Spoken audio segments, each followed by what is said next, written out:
បងប្អូនឲ្យមែនតែនទៅ Tesla រៀងគេគឺលុយតាំងពីចេញដំបូងមកដល់ឥឡូវហ្មងបាទមើលទៅអត់ងាយសាំអត់ងាយធុញទេបងប្អូនអរគ្នាបាទរូបរាងទាំងខាងក្នុងទាំងខាងក្រៅការ design របស់គេមកគឺមើលទៅវាអត់ឆាប់សាំណាបងប្អូនបាទដូចជាក់ស្ដែងដូចmodel មកគឺនេះចឹងឆ្នាំ2021បងប្អូនអរគ្នាប៉ុន្តែមើលរូបរាង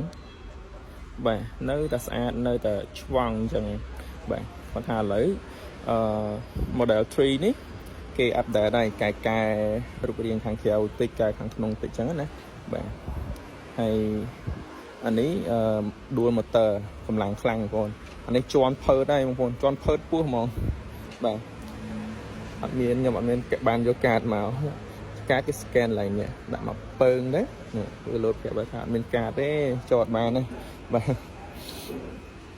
នេះ model 3បងប្អូនបាទ